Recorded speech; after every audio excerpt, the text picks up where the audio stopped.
어머님, 이러시면 안 됩니다. 그가 낮게 말했습니다. 평소와 다른 목소리였어요. 15년간 들어온 그 차분한 목소리가 처음으로 떨리고 있었지요. 저희가 이러면 안 돼요. 하지만 저는 물러서지 않았습니다. 아니, 물러설 수가 없었어요. 이미 제 마음은 돌이킬 수 없는 곳까지 와버렸으니까요. 김 기사, 아직도 내가 모시는 사모님으로만 보여? 그의 눈이 흔들렸습니다. 손이 떨리고 있었어요. 남편을 잃고 3년 제게 의지가 되는 사람은 김 기사뿐이었습니다. 아니, 이제는 도연 씨라고 불러야겠지요. 그의 손이 제 허리에 닿는 순간 62년을 살면서 이런 떨림은 처음이었습니다. 이 이야기는 3일 전부터 시작됩니다. 사연 시작 전 구독, 좋아요 한 번씩 눌러주세요. 그날은 남편의 3주기 제사였어요. 아침부터 분주하게 움직였습니다. 제사상을 차리고 친척들을 맞이하고 음식을 나르고 40년간 해온 일이라 몸이 알아서 움직였어요. 하지만 마음은 어딘가 텅 비어 있었습니다. 어머니, 저는 먼저 가봐야 할 것 같습니다. 제사가 끝나자마자 아들 재민이가 양복 소매를 걷어올리며 말했어요. 회사에 급한 일이 있다고 했습니다. 38, 그룹 계열사 상무라는 직함이 무거운지 늘 바쁜 아이였지요. 그래, 가봐라. 바쁜데 왔어줘서 고맙다. 재민이가 고개를 숙여 인사하고는 현관으로 향했습니다. 뒤돌아보지 않더군요. 어릴 적엔 제 치마폭을 잡고 놓지 않던 아이였는데 언제부터 이렇게 멀어진 걸까요?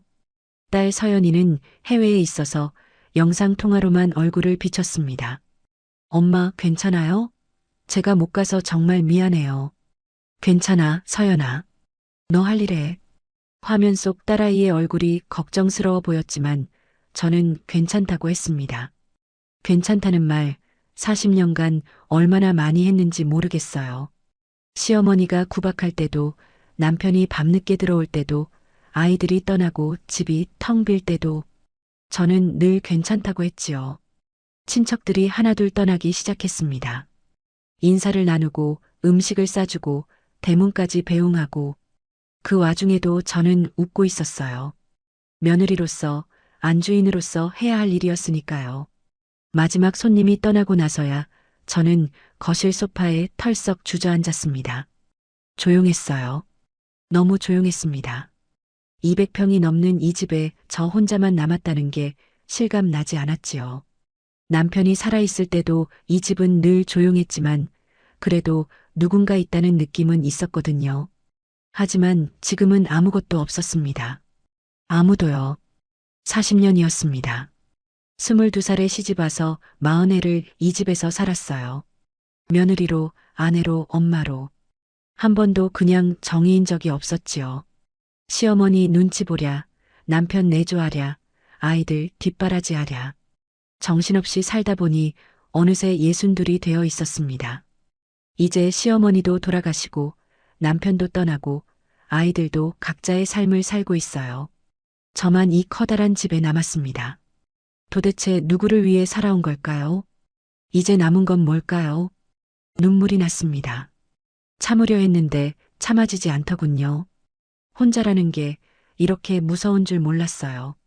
그때 누군가 조심스럽게 다가오는 기척이 느껴졌습니다. 사모님, 김 기사였어요. 아니, 도연 씨. 15년째 이 집의 운전기사로 일하고 있는 사람이죠. 제사 뒷정리를 돕고 있었나 봅니다. 손에 쓰레기 봉투를 들고 있었어요. 차 한 잔 드릴까요? 담담한 목소리였습니다. 특별한 것 없는 한마디였어요. 그런데 그 말이 가슴에 콕 박혔습니다. 오늘 하루 종일 어머니 고생하셨어요. 형수님 수고하셨습니다. 사모님 힘드시죠? 같은 말들을 수없이 들었는데 왜 이 한마디가 이렇게 다르게 느껴지는 걸까요? 눈물이 더 쏟아졌습니다.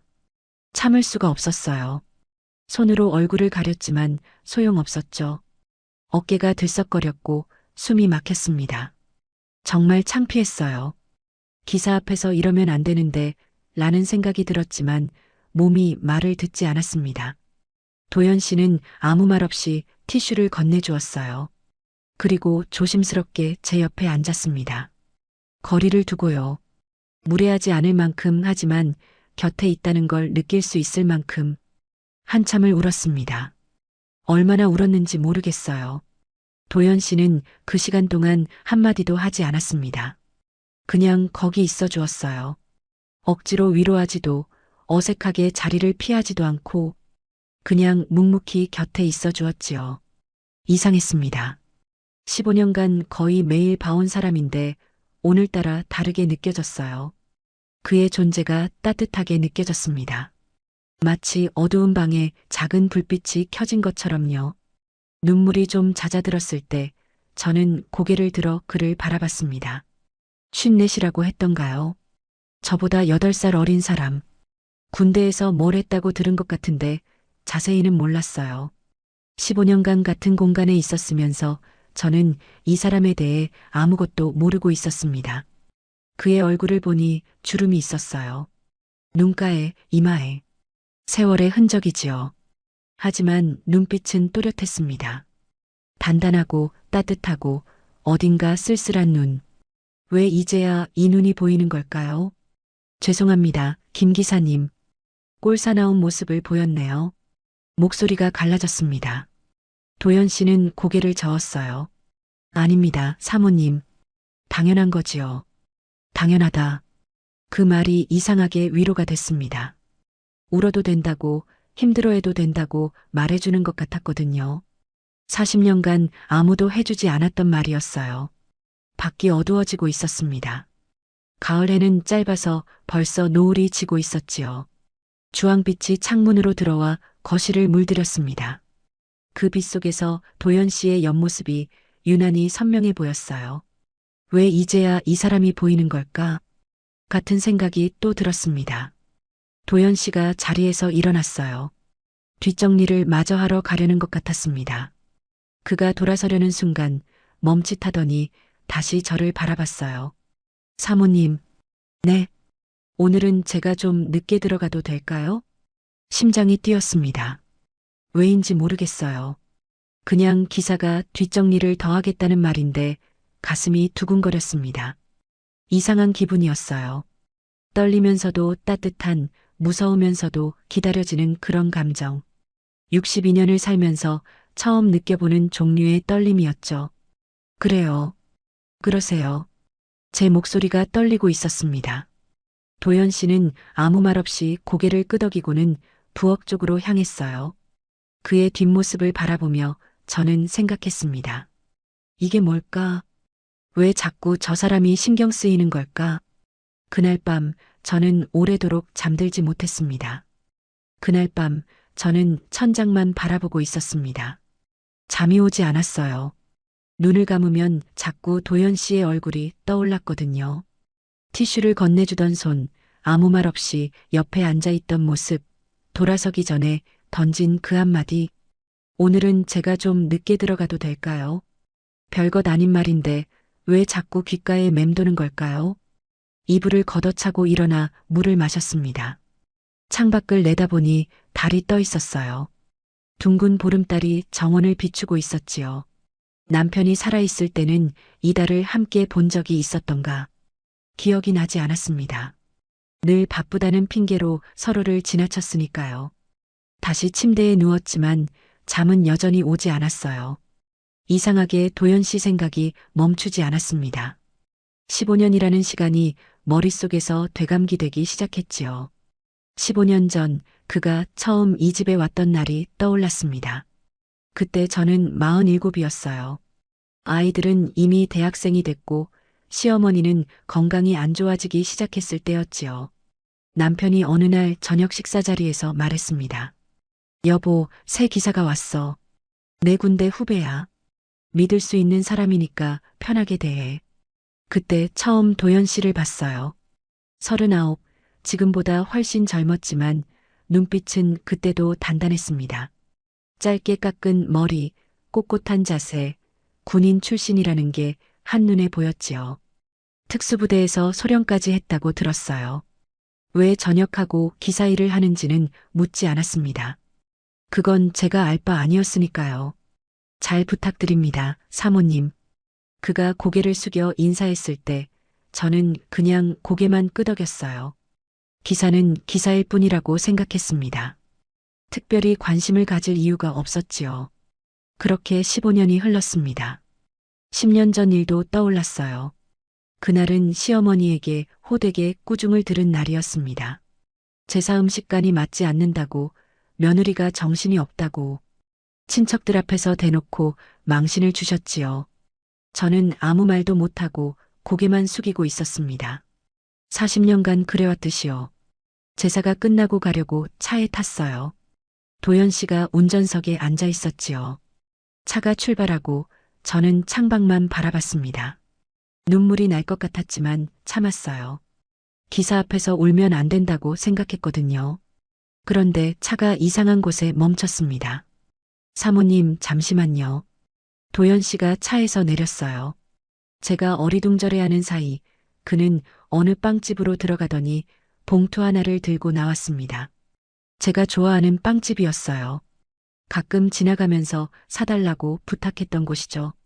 드시면서 가시지요. 그게 전부였습니다. 설명도 위로도 없었어요. 그냥 봉투를 건네고는 다시 운전석에 앉았어요. 저는 멍하니 봉투를 받아들었습니다. 따뜻했어요. 각 구운 빵 냄새가 차 안에 퍼졌습니다. 그제야 눈물이 터졌어요. 참고 참았던 눈물이 쏟아졌습니다. 백미러로 제가 보일 텐데 도연 씨는 아무 말도 하지 않았어요. 그냥 묵묵히 운전만 했지요. 마치 아무것도 보지 못한 것처럼요. 그 배려가 고마웠습니다. 울어도 된다고, 힘들어해도 된다고 말해주는 것 같았거든요. 5년 전 일도 생각났어요. 남편이 처음 쓰러진 날이었습니다. 회사에서 갑자기 쓰러졌다는 연락을 받고 저는 정신없이 병원으로 달려갔지요. 도연 씨가 운전했어요. 평소보다 빠르게, 하지만 안전하게. 그의 손이 핸들을 꽉 쥐고 있었던 게 기억납니다. 병원에 도착하고 검사를 하고 의사 설명을 듣고 정신없는 하루였어요. 밤이 깊어서야 저는 복도 의자에 주저앉았습니다. 다리에 힘이 풀렸거든요. 아이들에게 연락은 했지만 다들 올 수 있는 상황이 아니었어요. 저 혼자였습니다. 새벽 3시쯤이었을 거예요. 문득 고개를 들었는데 복도 저쪽 끝에 누군가 앉아 있었습니다. 도연 씨였어요. 밤새 거기 있었더군요. 집에 가라고 하지 않았는데 그냥 거기 있었습니다. 눈이 마주쳤어요. 그는 고개를 살짝 숙여 인사했습니다. 그게 전부였지요. 하지만 그 순간 혼자가 아니라는 느낌이 들었어요. 누군가 지켜보고 있다는 안도감. 그게 얼마나 큰 위로인지 그때 처음 알았습니다.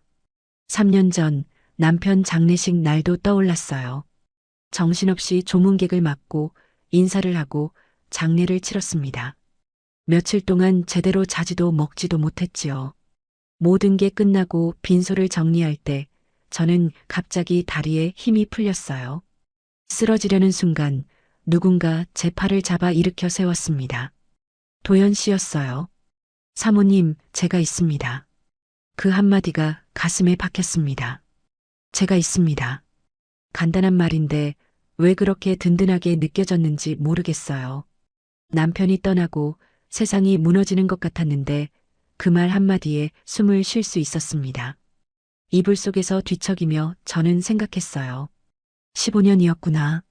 그 사람은 15년간 늘 거기 있었구나. 제가 보지 않았을 뿐 그는 항상 저를 지켜보고 있었던 거구나.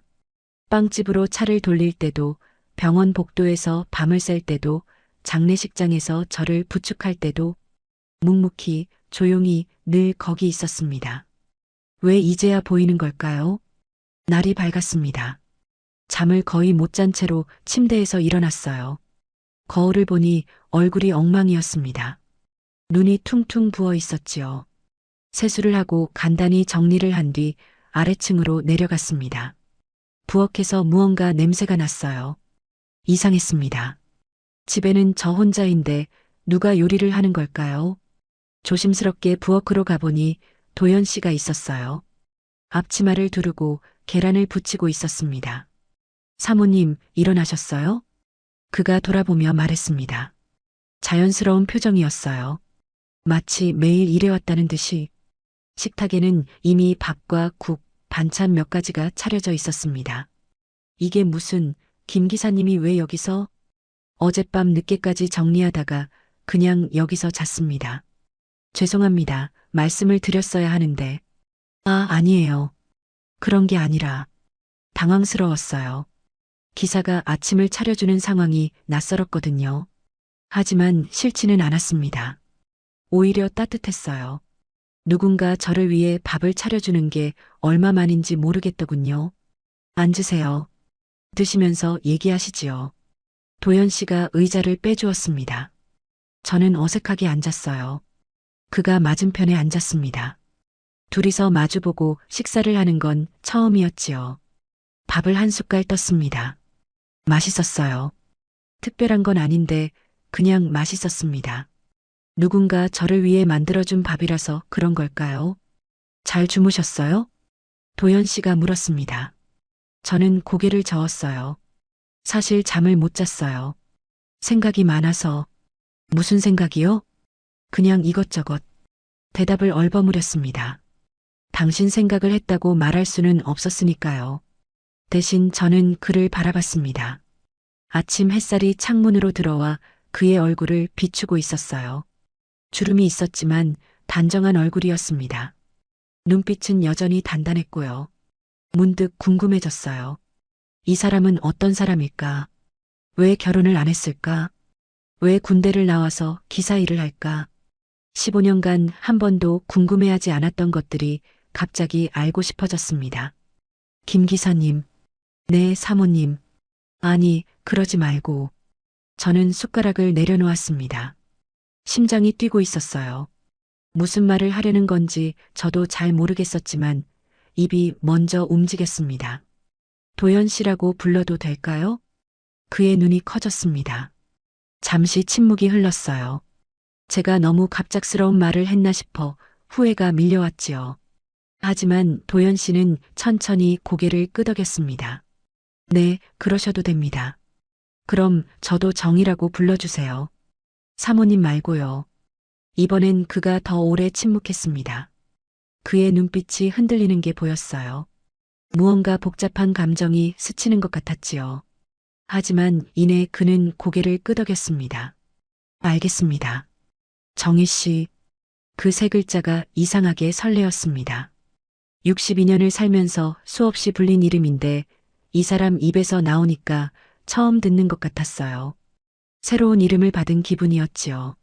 식사를 마치고 도연 씨가 설거지를 하겠다고 했습니다. 저는 거실에 앉아 그의 뒷모습을 바라봤어요. 넓은 어깨, 단단해 보이는 등. 군인 출신이라서 그런지 자세가 꼿꼿했습니다. 54이라고 믿기 어려울 정도로 정정해 보였지요. 가슴이 두근거렸습니다. 이 나이에 이런 감정을 느끼다니 스스로도 당황스러웠어요. 하지만 부정할 수는 없었습니다. 저는 이 사람이 신경 쓰이고 있었습니다. 점점 더요. 설거지를 마친 도연 씨가 거실로 왔어요. 가방을 들고 있었습니다. 떠나려는 것 같았지요. 저는 이만 들어가 보겠습니다. 정희 씨. 또 그렇게 불렀어요. 심장이 또 뛰었습니다. 저는 입을 열었어요. 무슨 말이 나올지 저도 몰랐습니다. 도연 씨. 네. 오늘 저녁 같이 드실래요? 제가 차릴게요. 그의 눈이 다시 커졌습니다. 손에 든 가방이 미세하게 흔들리는 게 보였어요. 잠시 침묵이 흘렀습니다. 저는 지금 무슨 말을 한 건가 싶어 얼굴이 달아올랐지요. 네. 그러겠습니다. 그가 대답했습니다. 목소리가 평소보다 낮았어요. 그의 눈빛이 달라진 게 느껴졌습니다. 뭐라고 설명해야 할까요? 기사가 사모님을 보는 눈이 아니었어요. 남자가 여자를 보는 눈이었습니다. 심장이 미친 듯이 뛰었습니다. 도연 씨가 떠나고 저는 한참 동안 그 자리에 서 있었어요. 이게 뭘까? 내가 뭘 하고 있는 걸까? 머리로는 혼란스러웠지만 가슴은 이미 대답을 알고 있었습니다. 오늘 저녁이 기다려졌습니다. 15년 만에 처음으로요. 오후 내내 부엌에 서 있었습니다. 저녁을 직접 차리겠다고 했으니 대충 할 수는 없었어요. 냉장고를 열어 재료를 확인하고 메뉴를 정하고 요리를 시작했지요. 손이 떨렸습니다. 긴장해서인지 설레서인지 모르겠었어요. 아마 둘 다였을 겁니다. 갈비찜을 만들었습니다. 시간이 오래 걸리는 요리지만 정성을 들이고 싶었어요. 반찬도 몇 가지 준비하고 밥도 새로 지었지요.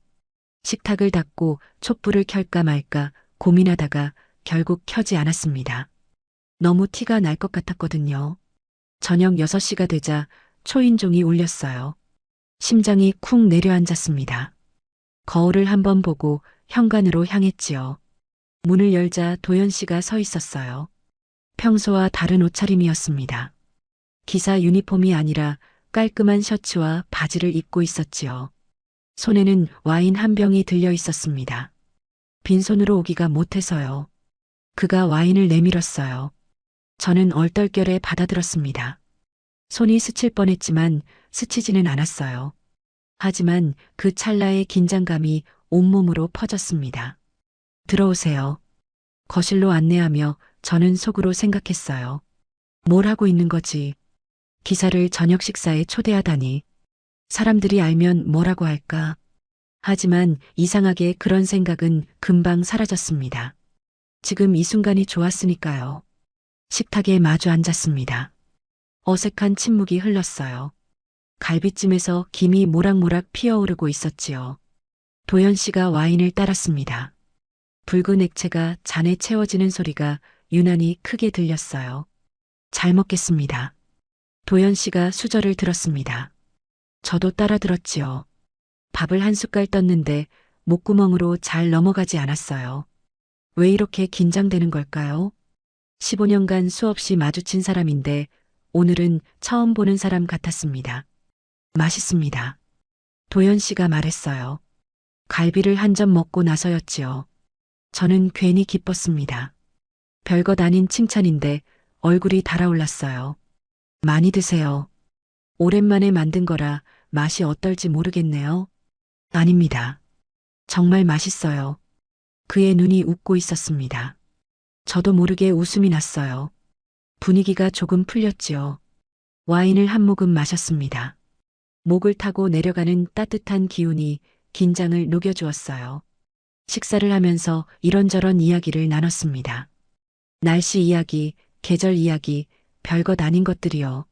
하지만 대화가 계속될수록 어색함은 사라지고 편안함이 찾아왔어요. 이상했습니다. 이 사람과 이렇게 오래 이야기해 본 적이 없었는데 마치 오래된 친구와 대화하는 것 같았거든요. 와인이 반쯤 비었을 때 저는 문득 궁금해졌습니다. 도연 씨, 네. 도연 씨는 외롭지 않으세요? 물어보고 나서 후회했어요. 너무 갑작스러운 질문이었으니까요. 하지만 이미 말은 나와버렸습니다. 도연 씨의 표정이 살짝 굳는 게 보였어요. 잠시 침묵이 흘렀습니다. 외롭죠? 그가 대답했어요. 목소리가 낮았습니다. 늘 외로웠습니다. 늘이라는 단어가 가슴에 박혔어요. 이 사람도 외로웠구나. 15년간 매일 보면서도 몰랐던 사실이었지요. 저는 와인을 한 모금 더 마셨습니다. 용기가 필요했거든요. 저도요. 제 입에서 그 말이 나왔어요. 한번 말문이 트이자 멈출 수가 없었습니다.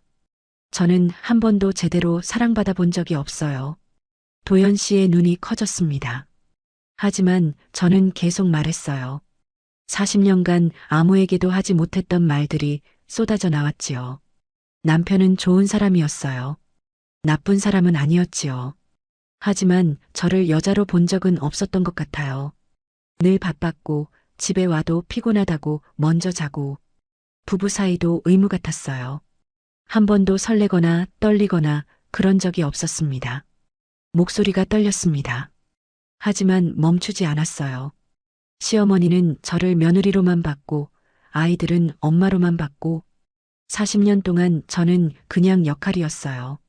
며느리라는 역할, 아내라는 역할, 엄마라는 역할. 한 번도 그냥 정의인 적이 없었습니다. 눈물이 차올랐어요. 참으려 했지만 참아지지 않았습니다. 62년을 살았는데 저는 대체 누구를 위해 산 걸까요? 이제 남은 건 뭘까요? 텅 빈 집이랑 외로움밖에 없어요. 눈물이 볼을 타고 흘러내렸습니다. 창피했어요. 또 이 사람 앞에서 우는구나. 어제도 울었는데 오늘도 울고 있네. 한심하다고 생각했지요. 도연 씨가 조용히 자리에서 일어났습니다. 떠나려는 건가? 그런 생각이 들었어요. 당연하지. 누가 이런 얘기를 듣고 싶겠어. 자책하는 마음이 밀려왔습니다. 하지만 도연 씨는 떠나지 않았어요. 대신 제 옆으로 와서 앉았습니다. 정희 씨, 그의 목소리가 가까이서 들렸어요. 고개를 들 수가 없었습니다. 얼굴이 엉망일 테니까요. 하지만 그의 손이 제 손 위에 가볍게 얹어졌어요. 정희 씨는 충분히 아름다운 분입니다. 심장이 멈추는 것 같았어요. 고개를 들었습니다. 그의 얼굴이 가까이 있었지요. 눈빛이 진지했어요. 장난이나 위로가 아니었습니다. 저는 15년간 사모님만 봐왔습니다. 사모님이라는 호칭이 이상하게 다르게 들렸어요. 그가 말을 이었습니다. 처음 왔을 때부터 정희 씨를 봤어요. 시어머니에게 꾸중 들으면서도 웃고 있던 정희 씨를, 남편분 간병하면서도 자신은 힘들다고 말 한마디 안 하던 정희 씨를, 장례식장에서 무너지면서도 다른 사람들 걱정하던 정희 씨를, 그의 손에 힘이 들어갔어요. 한 번도 그냥 자기 자신인 적이 없었다고 하셨죠. 하지만 저한테는 늘 정희 씨였습니다. 사모님도 누구 아내도 누구 엄마도 아니고 그냥 정희 씨요. 눈물이 더 쏟아졌습니다. 하지만 이번엔 슬픔의 눈물이 아니었어요. 뭐라고 해야 할까요? 40년간 듣고 싶었던 말을 처음 듣는 기분이었지요. 누군가 나를 나로 봐준다는 것. 그게 이렇게 벅찬 일인지 몰랐습니다. 저는 기사입니다. 감히 이런 말씀을 드리면 안 되는 줄 압니다. 도연 씨의 목소리가 떨리고 있었어요. 하지만 오늘은 참을 수가 없었습니다. 정혜 씨가 자신을 그렇게 말씀하시니까 가만히 있을 수가 없었어요. 그가 제 손을 꽉 잡았습니다. 따뜻했어요. 단단하고 따뜻한 손이었지요. 정희 씨는 아름다운 분입니다. 15년간 봐온 제가 말씀드리는 겁니다. 저는 그의 손을 바라봤어요. 거칠고 큰 손이었습니다. 하지만 제 손을 감싸는 방식은 조심스럽고 다정했지요. 이 손이 15년간 저를 지켜봐 왔구나. 빵을 사다 주고 병원에서 밤을 새고 장례식장에서 저를 부축했던 손이구나. 고개를 들었습니다. 그의 얼굴이 가까이 있었어요.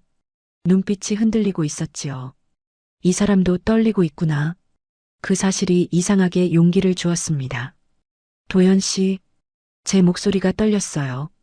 저도 도연 씨가 보여요. 이제야. 그의 눈이 더 커졌습니다.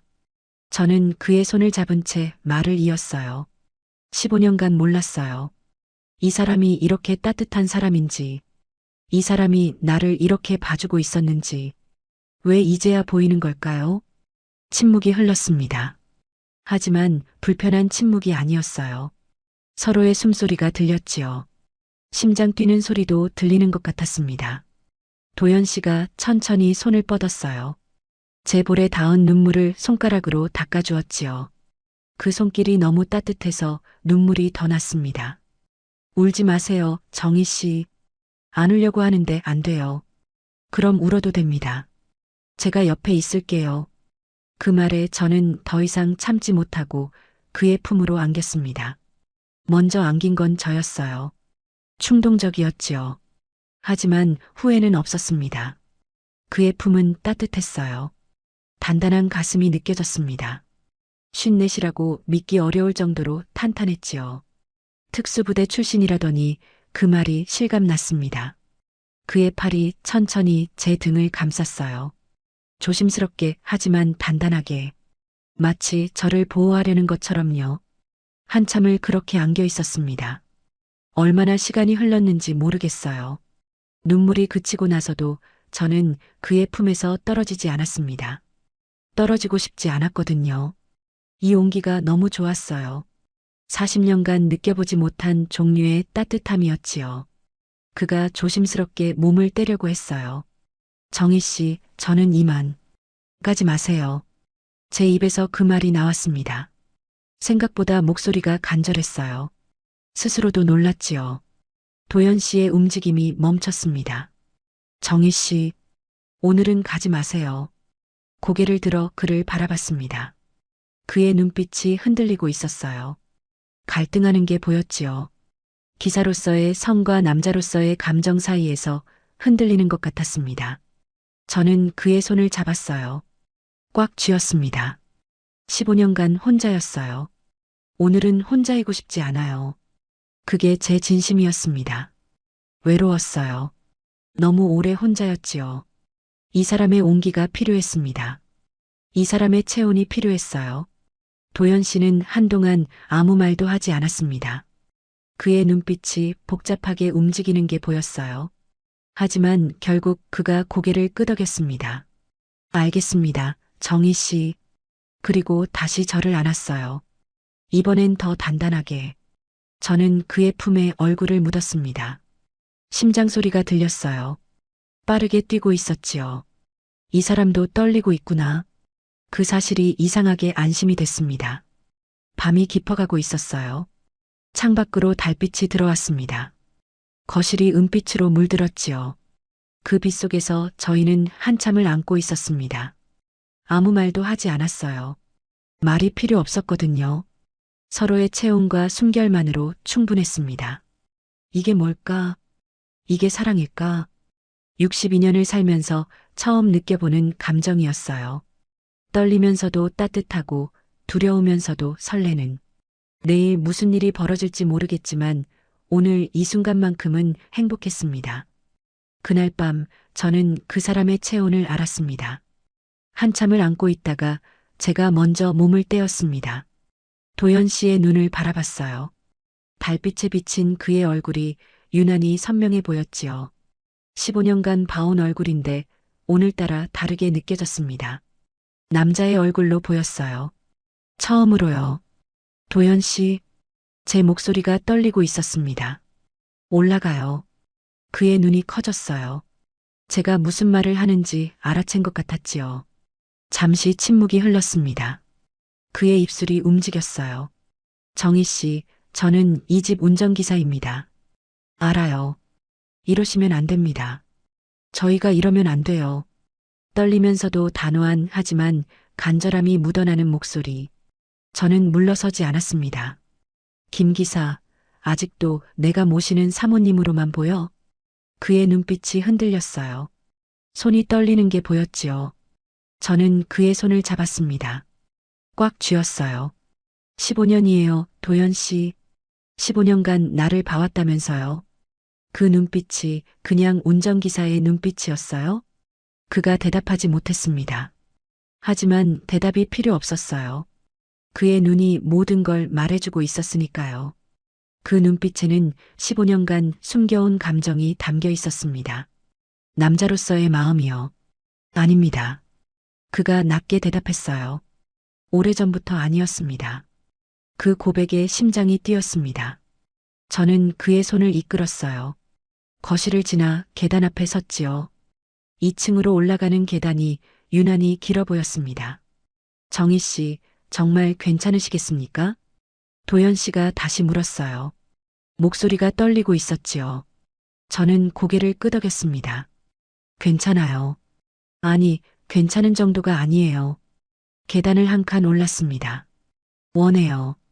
도연 씨를요. 그 말을 하는 순간 제 심장이 터질 것 같았어요. 62년을 살면서 이런 말을 해본 적이 없었거든요. 하지만 후회는 없었습니다. 제 진심이었으니까요. 도연 씨는 잠시 눈을 감았어요. 무언가 결심하는 것 같았지요. 그리고 눈을 떴을 때 그의 눈빛이 달라져 있었습니다. 남자의 눈이었습니다. 천천히 계단을 올랐습니다. 손을 잡고 한 칸 한 칸 올라갔어요. 심장이 미친 듯이 뛰었지요. 무서웠어요. 하지만 그보다 설렘이 더 컸습니다. 이 나이에 이런 감정을 느끼다니 스스로도 믿기지 않았어요. 침실 앞에 섰습니다. 문손잡이에 손을 얹었어요. 떨렸습니다. 뒤를 돌아보니 도연 씨가 서 있었지요. 그의 눈빛이 저를 바라보고 있었어요. 기다리고 있었습니다. 제가 결정하기를요. 문을 열었습니다. 어두운 침실이 보였어요. 창문으로 달빛이 들어와 방을 희미하게 비추고 있었지요. 저는 안으로 들어갔습니다. 도연 씨도 따라 들어왔어요. 문이 닫히는 소리가 들렸습니다. 침묵이 흘렀어요. 서로의 숨소리만 들렸습니다. 어둠 속에서 그의 윤곽이 보였지요. 넓은 어깨, 단단해 보이는 몸. 심장이 더 빠르게 뛰었습니다. 정희 씨, 그가 낮게 불렀어요. 목소리가 평소와 달랐습니다. 낮고 굵었지요. 남자의 목소리였어요. 네. 후회하지 않으시겠습니까? 안 해요. 대답하면서 저는 그에게 한 발 다가갔습니다. 그의 체온이 느껴지는 거리였어요. 심장 뛰는 소리가 들릴 것 같았지요. 40년간 후회만 하면서 살았어요. 해야 할 말을 못하고 하고 싶은 것을 못하고 남 눈치만 보면서 살았지요. 제 손이 그의 가슴에 닿았습니다. 이제는 후회하고 싶지 않아요. 그의 심장 소리가 손바닥으로 전해졌어요. 빠르게 뛰고 있었지요. 이 사람도 떨리고 있구나. 그 사실이 저를 더 용기 있게 만들었습니다. 도연 씨의 손이 움직였어요. 제 어깨를 조심스럽게 잡았지요.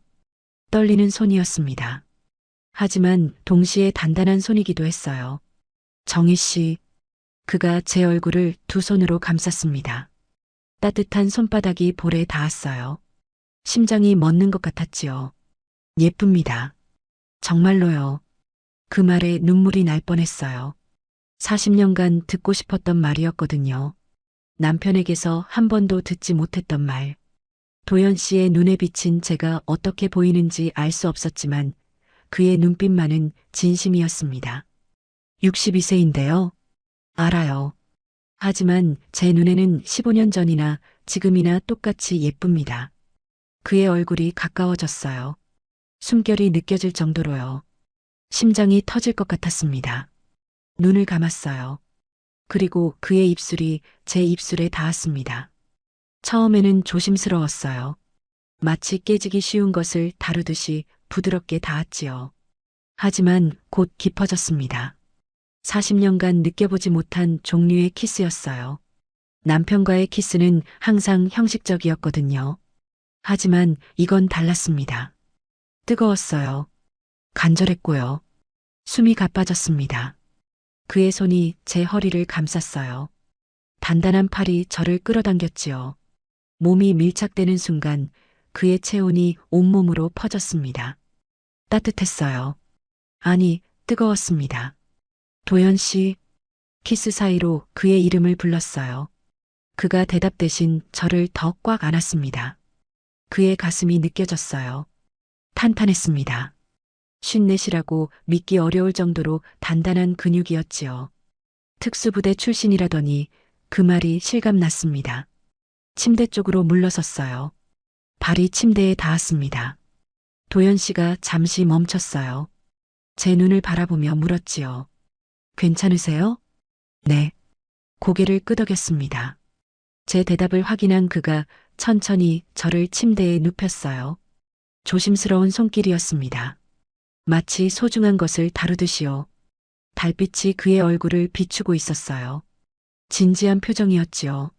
15년간 기사로서 저를 모셨던 그 사람이 아니었습니다.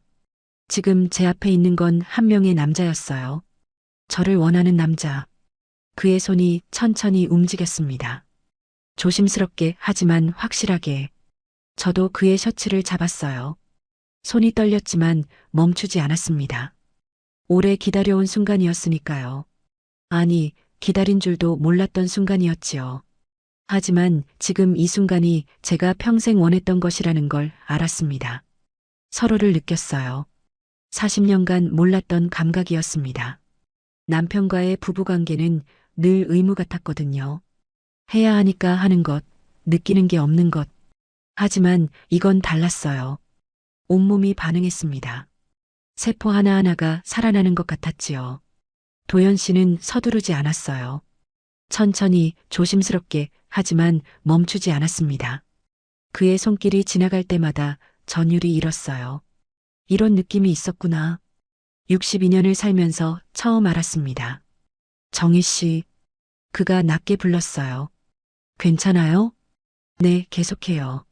제 목소리가 떨리고 있었습니다. 하지만 멈추고 싶지 않았어요. 더 느끼고 싶었습니다. 더 가까워지고 싶었지요. 완전히 하나가 됐습니다. 그 순간 숨이 멎는 것 같았어요. 40년간 한 번도 느껴보지 못한 감각이었습니다. 남편과는 전혀 달랐지요. 이게 진짜 사랑인 건가? 이게 원래 이런 건가? 머릿속이 하얘졌습니다. 도연 씨의 지구력에 놀랐어요. 끝이 없었습니다. 54이라는 나이가 믿기지 않았지요. 특수부대 출신이라서 그런 건지 아니면 원래 이런 사람인 건지 모르겠지만 정말 대단했어요. 정정했습니다.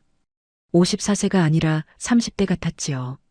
도연 씨, 정말 대단하시네요.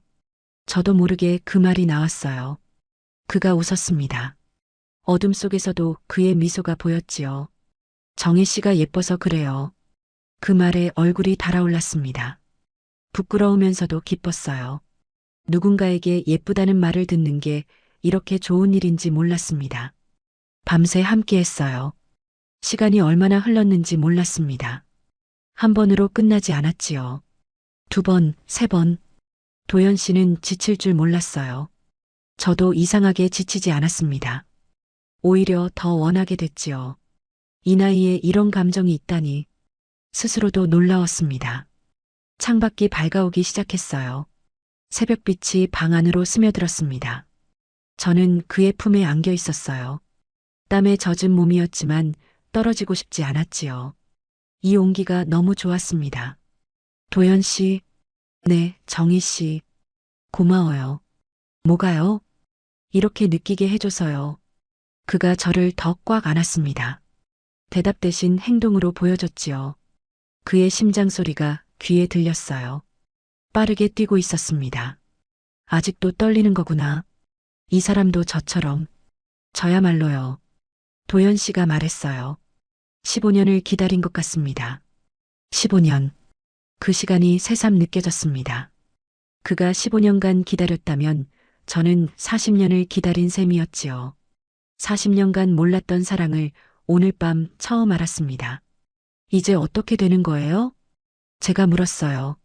솔직히 두려웠습니다. 내일이 되면 어떻게 될까? 사람들이 알면 뭐라고 할까? 재민이가 알면 어떤 반응일까? 걱정이 밀려왔지요. 모르겠어요. 도연 씨가 솔직하게 대답했습니다. 하지만 후회는 없습니다. 저도요. 그 말을 하는 순간 마음이 편해졌어요. 그래, 후회는 없다. 어떤 일이 생기더라도 오늘 밤을 후회하지 않을 거다. 40년간 후회하며 살았으니까 이제는 후회 없이 살고 싶었습니다. 새벽빛이 점점 밝아졌어요. 저는 그의 품에 안긴 채 눈을 감았습니다. 피곤했지만 행복했어요. 온몸이 나른했지만 마음은 충만했지요. 그날 밤 저는 62년 만에 처음으로 여자가 됐습니다. 누군가의 며느리도 아내도 엄마도 아닌 그냥 정의로 한 남자에게 사랑받는 여자로 그게 이렇게 벅찬 일인지 몰랐어요. 창밖이 완전히 밝아올 때 저는 처음으로 내일이 기다려진다고 생각했습니다. 눈을 떴을 때 옆자리가 비어 있었습니다. 순간 꿈이었나 싶었어요. 어젯밤 일이 전부 꿈이었던 건가. 하지만 몸이 말해주고 있었지요. 온몸이 나른했고 이불에서는 그의 향기가 났습니다. 꿈이 아니었어요. 침대에서 일어나 가운을 걸쳤습니다. 창문으로 아침 햇살이 들어오고 있었어요. 몇 시일까? 시계를 보니 9시가 넘어 있었지요. 이렇게 늦게까지 잔 게 얼마 만인지 모르겠어요. 부엌에서 무언가 냄새가 났습니다. 계단을 내려가자 익숙한 소리가 들렸어요. 프라이팬 위에서 뭔가가 지글거리는 소리였지요. 부엌으로 가보니 도연 씨가 서 있었습니다. 앞치마를 두른 채 계란을 부치고 있었어요. 일어나셨어요? 그가 돌아보며 웃었습니다. 평소와 다른 미소였어요. 어젯밤을 함께 보낸 사람의 미소. 얼굴이 달아올랐습니다. 네, 언제 일어났어요? 1시간쯤 전에요. 정희 씨가 너무 예쁘게 주무셔서 깨우기가 미안하더라고요. 예쁘게 잤다니. 코를 골았을 수도 있는데. 부끄러웠지만 기분은 좋았어요. 식탁에는 이미 밥과 국, 반찬이 차려져 있었습니다. 어제 아침과 똑같은 풍경이었지요. 하지만 오늘은 느낌이 전혀 달랐습니다. 앉으세요. 같이 먹어요. 도연 씨가 의자를 빼주었습니다. 저는 앉으면서 그를 바라봤어요. 아침 햇살을 받은 그의 옆모습이 유난히 멋있어 보였지요. 어젯밤 일이 떠올랐습니다. 그의 손길, 그의 체온, 그의 숨결. 생각만 해도 얼굴이 달아올랐어요. 밥을 먹으면서 자꾸 그를 훔쳐봤습니다. 이 사람과 어젯밤을 함께 보냈구나. 15년간 기사로만 알았던 사람과 이상하게 실감이 나지 않았어요. 꿈처럼 느껴졌지요. 하지만 동시에 너무 자연스럽기도 했습니다. 마치 원래부터 이래야 했던 것처럼요. 왜 그렇게 보세요? 도연 씨가 눈치챘어요. 저는 당황해서 고개를 저었습니다. 아니, 그냥 이게 현실인가 싶어서요. 현실이에요. 그가 제 손을 잡았습니다. 따뜻한 손이었어요. 꿈이 아니에요, 정희 씨. 그 말에 심장이 뛰었습니다. 밥을 먹는 동안 그는 제 손을 놓지 않았어요. 한 손으로 숟가락을 들고 한 손으로는 제 손을 잡은 채로. 어색했지만 싫지 않았습니다. 오히려 좋았지요. 식사를 마치고 도연 씨가 설거지를 하겠다고 했어요. 저는 거실에 앉아 있으려다가 마음을 바꿨습니다. 가만히 있을 수가 없었거든요. 몸이 자꾸 그 사람 쪽으로 향했어요. 부엌으로 갔습니다. 도연 씨가 싱크대 앞에 서 있었어요. 넓은 등이 보였지요. 어젯밤 그 등을 안았던 기억이 떠올랐습니다. 단단했어요. 따뜻했고요. 저도 모르게 다가갔습니다. 뒤에서 그를 안았어요. 정희 씨? 도연 씨가 놀란 목소리로 물었습니다. 하지만 저는 대답하지 않고 그의 등에 얼굴을 묻었어요. 셔츠 너머로 그의 체온이 느껴졌지요. 따뜻했습니다. 뭐해요? 안고 싶어서요. 솔직하게 말했습니다. 어젯밤 이후로 뭔가 달라진 것 같았어요. 하고 싶은 말을 하게 됐달까요? 40년간 숨기고 참았던 것들이 자연스럽게 나오기 시작했습니다. 설거지 중인데요. 도연 씨가 웃으며 말했어요. 알아요. 그래도 안고 싶어요. 그가 손에 들고 있던 그릇을 내려놓았습니다. 물을 잠그고 돌아섰지요.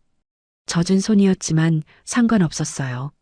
그의 팔이 제 허리를 감쌌습니다. 어젯밤에 했잖아요. 그가 낮은 목소리로 말했어요. 그 말투에 심장이 뛰었습니다. 그래도요. 또 하고 싶어요. 제 입에서 그 말이 나왔어요. 스스로도 놀랐습니다. 이렇게 솔직하게 말할 수 있다니. 40년간 남편에게 한 번도 해본 적 없는 말이었거든요. 하지만 이 사람 앞에서는 자연스럽게 나왔습니다. 도연 씨의 눈빛이 달라졌어요. 어젯밤 봤던 그 눈빛이었습니다. 남자의 눈. 저를 원하는 눈. 그가 저를 들어 올려 조리대에 앉혔어요. 높이가 맞아서 눈이 마주쳤지요. 정희 씨. 네. 진짜 또 해도 돼요? 네. 대답하자마자 그의 입술이 제 입술에 닿았습니다. 아침부터였어요. 부엌에서 햇살이 창문으로 쏟아지는 아침에 이런 건 상상도 못 해봤습니다. 남편과 40년을 살면서 부엌에서 키스해 본 적이 한 번도 없었거든요. 하지만 지금은 자연스러웠어요. 아니, 자연스러운 정도가 아니라 원했습니다. 그의 손이 움직였어요. 서두르지 않았지만 확실했습니다. 어젯밤처럼요. 그의 손길이 지나갈 때마다 전율이 일었어요. 아침인데, 부엌인데 라는 생각이 스쳤지만 금방 사라졌습니다. 그런 건 중요하지 않았어요. 또였습니다. 어젯밤에 이어서 또, 아침부터 또, 이 나이에 이러고 있다니 스스로도 믿기지 않았어요. 하지만 멈출 수가 없었습니다. 그의 손길이 너무 좋았고 그의 체온이 너무 따뜻했고 그와 함께하는 이 순간이 너무 행복했거든요. 도연 씨는 여전히 대단했어요. 어젯밤 밤새 함께했는데도 지친 기색이 없었지요. 오히려 더 열정적인 것 같았습니다. 지구력이 정말 대단했어요. 끝이 없었습니다. 54세라는 나이가 믿기지 않았지요. 이 사람 정말 특수부대 출신 맞구나. 그 생각이 들었습니다. 도연 씨 정말 대단해요. 저도 모르게 그 말이 나왔어요. 그가 웃었습니다. 정혜 씨가 예뻐서 그래요. 또 그 말이었어요. 예쁘다는 말. 들을 때마다 심장이 뛰었습니다. 62세인데 예쁘다니. 믿기지 않았지만 그의 눈빛은 진심이었어요. 한참 후에야 정신을 차렸습니다. 조리대 위에 앉아서 숨을 고르고 있었어요. 도연 씨가 제 이마에 묻은 땀을 손으로 닦아주었지요. 다정한 손길이었습니다. 정희 씨, 괜찮아요? 네, 너무 좋아요. 솔직하게 대답했습니다. 그가 또 웃었어요. 그 웃음이 좋았습니다. 15년간 봐온 사람인데 이렇게 웃는 건 처음 봤어요. 행복해 보이는 웃음이었지요. 그날 이후로 며칠이 흘렀습니다. 도연 씨는 그냥 이 집에 머물렀어요. 자연스럽게요. 원래 자기 숙소가 따로 있었지만 거기로 돌아가지 않았지요. 저도 가라고 하지 않았습니다.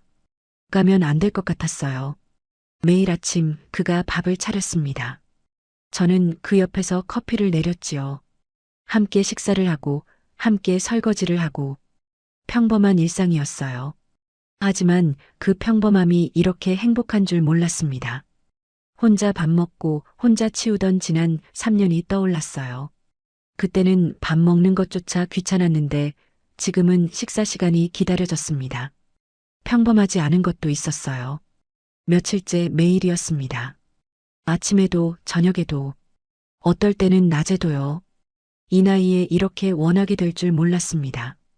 40년간 부부 생활을 하면서 한 번도 이런 적이 없었거든요.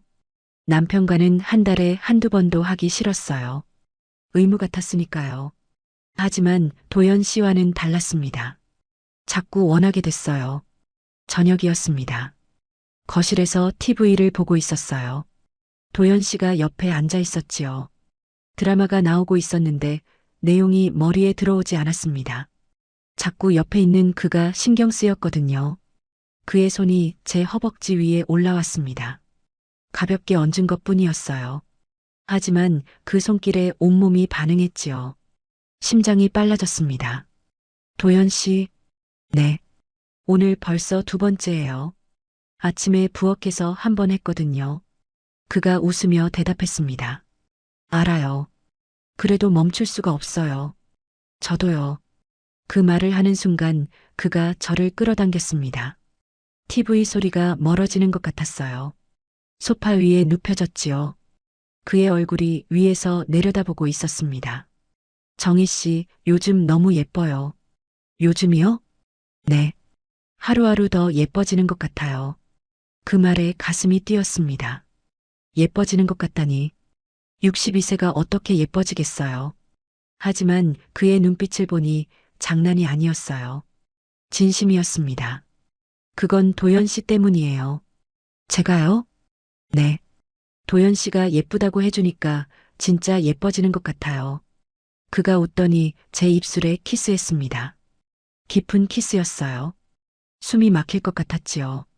하지만 멈추고 싶지 않았습니다. 서로를 느꼈어요. 소파 위에서, 거실에서, TV 소리를 배경으로. 이런 건 상상도 못 해봤습니다. 침실에서만 하는 게 당연하다고 생각했거든요. 하지만 도연 씨와 함께하면 장소는 중요하지 않았어요. 어디서든 좋았습니다. 그의 지구력은 정말 끝이 없었어요. 아침에 한 번 했는데도 여전히 정정했습니다. 54이라는 나이가 진짜인가 싶을 정도였지요. 체력이 남아돈다는 표현이 이런 걸 두고 하는 말이구나. 감탄이 나왔습니다. 도연 씨, 어떻게 이래요? 뭐가요? 아침에도 하고 저녁에도 하고. 안 힘들어요? 안 힘들어요. 정에 실랑하면요. 그 말에 가슴이 뜨거워졌습니다. 이 사람은 진짜구나. 진심으로 나를 원하는구나. 40년간 남편에게서 느껴본 적 없는 감정이었어요. 원해지는 기분, 사랑받는 기분. 이게 이렇게 좋은 건지 몰랐습니다. 완전히 하나가 됐어요. 어젯밤에도, 오늘 아침에도, 그리고 지금도. 며칠째 매일이었습니다. 이 나이에 이러고 있다니 스스로도 믿기지 않았지요. 하지만 후회는 없었어요. 오히려 더 원하게 됐습니다. 밤새 함께 했어요. 시간 가는 줄 몰랐습니다. 한 번, 두 번, 세 번. 그는 멈추지 않았어요. 저도 멈추라고 하지 않았지요. 이렇게 원해도 되는 건가? 이 나이에 이래도 되는 건가? 그런 생각이 들었지만 곧 사라졌습니다. 되고 안 되고가 뭐가 중요해요. 행복하면 되는 거지요. 새벽녘에야 잠이 들었습니다. 그의 품에 안겨서요. 땀에 젖은 몸이었지만 상관없었어요. 이 온기가 너무 좋았습니다. 15년간 외로웠던 시간이 거짓말처럼 느껴졌지요. 지금 이 순간이 진짜였습니다. 그렇게 며칠이 흘렀어요. 저희는 서로에게 빠져들고 있었습니다. 점점 더 깊이, 점점 더 강하게. 세상에 저희 둘밖에 없는 것 같았지요. 바깥 일은 신경 쓰이지 않았어요. 아들이 어떻게 생각할지, 사람들이 뭐라고 할지, 그런 건 중요하지 않았습니다. 지금 이 순간, 이 사람과 함께하는 것만이 중요했어요. 하지만 세상이 그렇게 호락호락하지 않다는 걸 곧 알게 됐습니다. 며칠 후 아침이었어요. 부엌에서 도연 씨와 아침을 준비하고 있었습니다. 그가 계란을 부치고 저는 밥을 푸고 있었지요. 평화로운 아침이었어요. 이제는 익숙해진 일상이었습니다. 갑자기 현관문이 열리는 소리가 들렸어요. 동시에 익숙한 목소리가 들렸습니다. 어머니, 재민이었어요. 심장이 쿵 내려앉았습니다. 도연 씨와 눈이 마주쳤어요. 그의 얼굴도 굳어 있었지요. 우리는 급하게 떨어졌습니다. 하지만 이미 늦었어요. 재민이가 부엌 문 앞에 서 있었습니다. 우리를 바라보고 있었지요. 그의 표정이 변하는 게 보였어요. 놀라움에서 당혹으로, 당혹에서 뭔가 알 수 없는 감정으로. 어머니, 이게 무슨 상황입니까? 재민이의 목소리가 낮게 가라앉았습니다.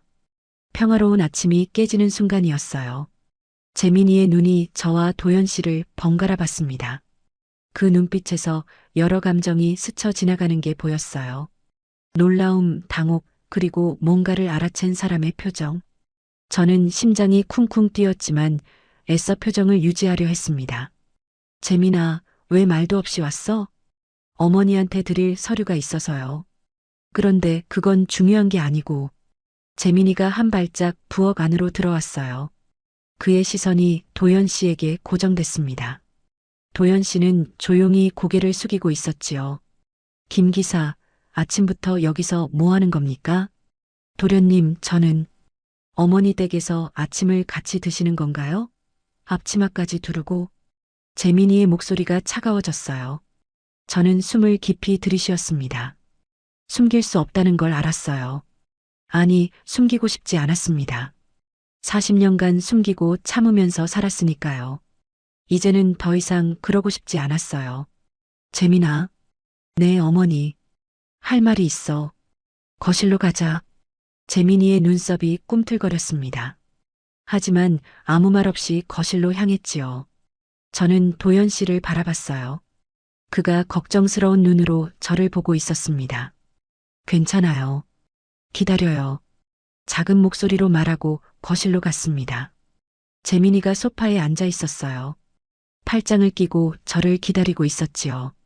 저는 그 옆에 앉았습니다. 잠시 침묵이 흘렀어요. 재민이가 먼저 입을 열었습니다. 어머니, 제가 본 게 맞습니까? 뭘 봤는데? 김 기사가 아침부터 여기 있는 거요. 그것도 앞치마 두르고 아침 준비하면서 어머니랑 같이요. 저는 고개를 끄덕였어요. 부정할 이유가 없었습니다. 맞아. 맞다니요? 어머니, 설마. 김 기사, 아니 도연 씨와 사귀고 있어. 재민이의 얼굴이 굳었습니다. 예상은 했겠지만 직접 듣는 건 다른 모양이었어요. 그의 손이 무릎 위에서 꽉 쥐어졌지요. 사귄다고요? 어머니가 김 기사와? 응. 언제부터요? 며칠 됐어. 재민이가 눈을 감았습니다. 깊은 한숨을 내쉬었지요. 그리고 다시 눈을 떴을 때 그의 눈빛이 달라져 있었어요. 실망과 분노가 뒤섞인 눈이었습니다. 어머니, 아버지 돌아가신 지 3년밖에 안 됐습니다. 알아. 3년이에요. 겨우 3년. 그런데 어머니가 기사와 사귄다고요? 운전기사가 어때서? 제 목소리가 단호해졌어요. 재민이가 놀란 표정을 지었습니다. 제가 이렇게 말대꾸하는 게 처음이었을 거예요. 40년간 저는 늘 순종적인 어머니였으니까요. 도연 씨는 15년간 이 집을 지켜온 사람이야. 나를 지켜온 사람이고, 운전기사라는 직업이 뭐가 문제야? 직업이 문제가 아니라 체면이 문제입니다. 체면? 네. 사람들이 뭐라고 하겠어요. 재벌가 사모님이 운전기사와 사귄다고 소문이 나면 어떡하시려고요. 저는 피식 웃었어요. 체면. 40년간 그 체면 때문에 얼마나 참고 살았는지 아들은 모를 거예요. 시어머니 눈치 보고, 친척들 눈치 보고, 사회 눈치 보면서 내 감정은 늘 뒷전이었지요. 재민아. 네. 너 엄마가 행복한 적 있었는지 알아? 재민이가 말문이 막힌 듯 저를 바라봤습니다. 40년이야. 이 집에 시집와서 40년. 시어머니 눈치 보고, 남편 내조하고, 너희들 키우고, 한 번도 내 인생을 산 적이 없어. 목소리가 떨렸지만 멈추지 않았어요. 아버지는 좋은 사람이었어. 나쁜 사람은 아니었지. 하지만 나를 여자로 본 적은 없었어. 늘 바빴고 집에 와도 피곤하다고 먼저 자고 부부 사이도 의무 같았어. 재민이의 표정이 복잡해졌습니다. 이런 얘기를 듣고 싶지 않겠지요. 부모의 부부 생활에 대해 듣고 싶은 자식은 없을 거예요. 하지만 저는 말해야 했습니다. 시어머니는 나를 며느리로만 봤고 너희는 나를 엄마로만 봤어. 한 번도 그냥 정의인 적이 없었어. 한 번도. 눈물이 차올랐지만 참았어요. 62년을 살면서 이제야 나를 나로 봐주는 사람을 만났어. 이제야 행복이 뭔지 알게 됐고 재민이가 고개를 숙였습니다. 뭐라고 대꾸하지 못하는 것 같았어요. 하지만 이내 다시 고개를 들었지요. 어머니 마음은 이해합니다. 하지만 이건 너무 갑작스럽습니다. 갑작스럽다고? 네. 아버지 3주기 제사가 며칠 전이었잖아요. 그런데 벌써 다른 남자와 사귀신다고요? 3년이 짧니? 제가 물었어요. 40년을 참았다. 나는. 재민이가 입을 다물었습니다. 할 말이 없는 것 같았지요. 저는 숨을 고르고 말을 이었어요. 이제 내 인생 좀 살겠다는 게 그렇게 잘못이야? 침묵이 흘렀어요. 재민이가 양손으로 얼굴을 문질렀습니다. 지친 표정이었지요. 회사 일에 치이고 이제 어머니 일까지 신경 써야 하니 힘들 거예요. 하지만 저도 양보할 수 없었습니다. 어머니. 응. 솔직히 받아들이기 어렵습니다. 알아. 김 기사가 나쁜 사람은 아니라는 거 압니다. 15년간 성실하게 일했고 아버지 장례식 때도 끝까지 남아서 도와줬고 그런 건 알아요. 재민이가 한숨을 쉬었어요. 하지만 어머니 연인으로 받아들이는 건 다른 문제입니다. 시간이 필요해요. 시간이 얼마나 필요한데? 모르겠습니다. 당장은 힘듭니다. 저는 고개를 끄덕였어요. 그 정도는 예상했습니다. 재민이가 단번에 받아들일 거라고 기대하지 않았거든요. 중요한 건 거부하지 않았다는 거예요. 시간이 필요하다고 했지 절대 안 된다고는 하지 않았습니다. 그래. 시간을 줄게. 감사합니다. 재민이가 자리에서 일어났어요. 서류 봉투를 테이블 위에 내려놓았지요. 드리러 온 서류입니다. 나중에 확인해 주세요. 그래. 저는 이만 가보겠습니다. 재민이가 현관으로 향했어요. 저는 따라 일어나지 않았습니다. 배웅할 힘이 없었거든요. 현관문이 열리고 닫히는 소리가 들렸어요. 그리고 차 시동 소리가 멀어졌습니다. 한참 동안 소파에 앉아 있었어요. 머리가 복잡했습니다. 재민이의 표정이 자꾸 떠올랐지요. 실망한 눈빛, 당혹스러워하는 얼굴. 아들에게 상처를 준 건가? 그런 생각이 들었어요. 하지만 동시에 이런 생각도 들었습니다. 내가 왜 늘 다른 사람 눈치를 봐야 하지? 내 인생인데. 발소리가 들렸어요. 도연 씨가 조심스럽게 거실로 들어왔습니다. 걱정스러운 표정이었지요. 제 옆에 앉았어요. 괜찮으세요? 네, 괜찮아요. 다 들었습니다. 도련님이 화가 많이 나신 것 같더라고요. 화라기보다는 당황한 것 같아요. 시간이 필요하대요. 도연 씨가 고개를 끄덕였어요. 그리고 잠시 침묵하더니 낮은 목소리로 말했습니다. 정희 씨, 제 때문에 가족과 불화가 생기면. 아니에요. 제가 그의 말을 끊었어요. 도연 씨 때문이 아니에요. 내가 선택한 거예요. 하지만 40년간 남 눈치 보면서 살았어요. 시어머니 눈치, 남편 눈치, 아이들 눈치. 내 감정은 늘 뒷전이었지요. 이제는 그러고 싶지 않아요. 도연 씨를 바라봤습니다. 그의 눈에 걱정이 가득했어요. 이 사람은 진심으로 저를 걱정하고 있구나. 그 사실이 마음을 따뜻하게 했습니다. 도연 씨, 후회 안 해요. 하나도요. 정말요? 네. 재민이가 뭐라고 하든, 사람들이 뭐라고 하든, 도연 씨랑 함께 하기로 한 거 후회 안 해요. 도연 씨의 눈이 촉촉해졌어요. 이 사람도 걱정이 많았구나. 저 때문에요. 제가 그의 손을 잡았습니다. 도연 씨야말로 괜찮아요? 저 때문에 불편한 상황에 놓였잖아요. 저는 괜찮습니다. 그가 단호하게 대답했어요. 정혜 씨가 저를 선택해 주셨는데 불편한 게 뭐가 중요합니까? 그 말에 가슴이 뭉클했습니다. 이 사람은 진짜구나. 진심으로 나를 원하는구나. 제가 그의 손을 더 꽉 쥐었어요. 도연 씨, 네. 우리 숨지 말아요. 네. 숨어서 만나고, 눈치 보면서 만나고, 그러고 싶지 않아요. 당당하게 사랑해요. 도연 씨의 눈이 커졌습니다. 당당하게라는 말이 놀라웠나 봐요. 저도 제가 이런 말을 할 줄 몰랐습니다. 하지만 진심이었어요. 사람들이 뭐라고 하면요? 그건 그 사람들 생각이에요. 중요한 건 우리 마음이지요. 재민 도련님이 반대하시면요? 시간을 주기로 했어요. 언젠가는 이해해 줄 거예요. 만약 끝까지 반대하시면요? 그 질문에 잠시 생각했습니다. 만약 재민이가 끝까지 반대하면, 가족과 연인 사이에서 선택해야 한다면, 어떻게 해야 할까요?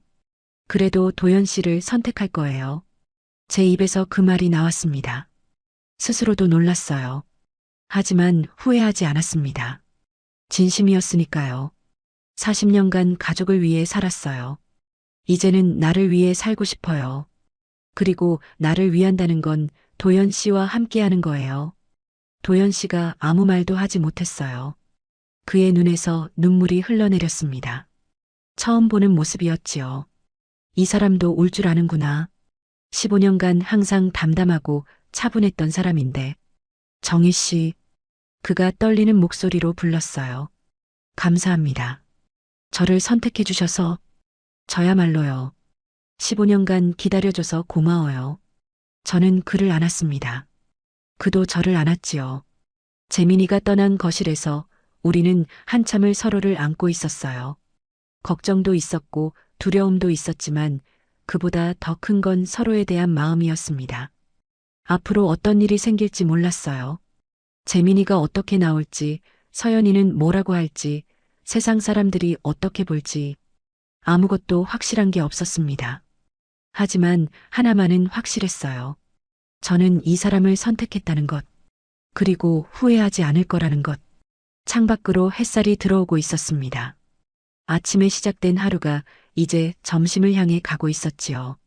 격동의 아침이었어요. 하지만 이상하게 마음은 평온했습니다. 폭풍이 지나간 뒤에 고요함 같았지요. 도연 씨가 저를 바라봤어요. 배고프지 않으세요? 아침을 제대로 못 드셨잖아요. 조금요. 점심 해드릴게요. 그가 웃으며 일어났습니다.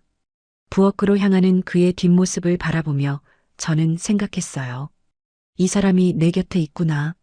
이 사람이 나를 지켜주고 있구나. 참 다행이라고 생각했습니다.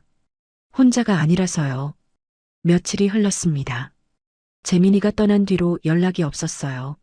문자를 보내도 읽기만 하고 답이 없었지요. 시간이 필요하다고 했으니 기다리기로 했습니다. 서운했지만 이해하려 했어요. 38년을 키운 아들이니까요. 도연 씨와의 일상은 계속됐습니다. 아침에 함께 밥을 먹고 낮에 산책을 하고 저녁에 나란히 앉아 TV를 봤어요. 평범한 하루하루였지요. 하지만 그 평범함이 얼마나 소중한 건지 알게 됐습니다. 혼자였던 3년간은 전혀 다른 시간이었어요. 그날도 평화로운 오후였습니다. 도연 씨가 장을 보러 나간 사이 저는 거실에서 책을 읽고 있었어요. 햇살이 창문으로 들어와 따뜻했지요. 졸음이 밀려올 때쯤 전화벨이 울렸습니다. 재민이었어요. 어머니, 지금 집에 계세요? 응, 왜? 제가 지금 가고 있습니다. 할 얘기가 있어서요. 목소리가 딱딱했습니다. 무슨 일인지 물으려 했지만 전화가 끊어졌어요. 불안한 예감이 스쳤지요. 하지만 아들이 먼저 연락했다는 게 다행이라고 생각했습니다. 대화할 준비가 됐다는 뜻일 테니까요. 30분 후 현관문이 열렸어요. 재민이가 들어왔습니다. 그런데 혼자가 아니었어요. 뒤에 누군가 더 있었지요. 익숙한 얼굴이었습니다. 강숙이었어요. 남편의 여동생. 저보다 3살 어린 시누이. 남편 장례식 이후로 거의 만나지 않았던 사람이었지요. 그녀가 왜 여기 있는 건지 순간 이해가 되지 않았습니다. 형님, 오랜만이에요. 강숙이 먼저 입을 열었어요. 웃고 있었지만 눈은 웃지 않았지요. 40년간 봐온 그 눈빛이었습니다. 저를 탐탁지 않게 여기는 눈. 집안에 어울리지 않는 며느리를 보는 눈. 강숙 씨, 무슨 일이에요? 앉아서 얘기하죠. 중요한 얘기가 있어서요. 강숙이 거실로 들어왔습니다. 마치 자기 집인 것처럼요. 재민이가 뒤따라 들어왔어요. 저는 어쩔 수 없이 소파에 앉았습니다. 3사람이 마주 앉았어요. 강숙이 저를 똑바로 쳐다봤습니다. 입꼬리가 살짝 올라가 있었지요. 무언가 말하고 싶어 안달이 난 표정이었어요. 형님, 재민이한테 다 들었어요. 뭐요? 김 기사랑 사귀신다면서요? 그 말투에 비웃음이 묻어 있었습니다. 저는 숨을 고르고 대답했어요. 네, 사실이에요. 오빠 돌아가신 지 3년밖에 안 됐는데. 그것도 하필 운전기사와요? 기사가 어때서요? 체면이 있지, 형님. 우리 윤가문이 뭔데요? 재벌가 사모님이 운전기사와 붙었다는 소문이 나면 어떡하시려고요? 붙었다는 표현에 가슴이 철렁했습니다. 40년간 들어온 그 말투였어요. 늘 저를 깎아내리던 방식이지요. 하지만 더 이상 참고 싶지 않았습니다. 강숙 씨, 그건 내 인생이에요. 형님 인생이요?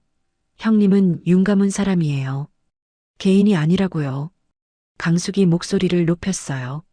오빠가 살아계셨으면 뭐라고 하셨을 것 같아요? 자기 아내가 기사랑 붙어서 소문나는 꼴을 보시면요. 태준 씨는 돌아가셨어요. 3년 전에. 그러니까요. 겨우 3년이에요. 3년상도 안 끝났는데 벌써 다른 남자예요? 강숙의 얼굴이 붉어졌습니다. 흥분한 것 같았어요. 하지만 저는 물러서지 않았습니다. 40년이에요, 강숙 씨. 뭐가요? 이 집에 시집와서 40년. 시어머니 눈치 보고 남편 내조하고 아이들 키우면서 40년을 살았어요. 한 번도 내 인생을 산 적이 없었지요. 목소리가 떨렸지만 멈추지 않았어요.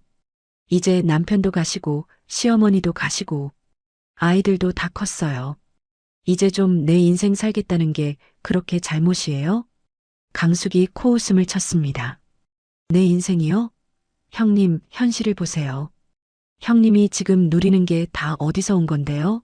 이 집도 재산도 사회적 지위도 다 오빠 덕분이잖아요. 그래서요? 그래서 책임이 있다고요.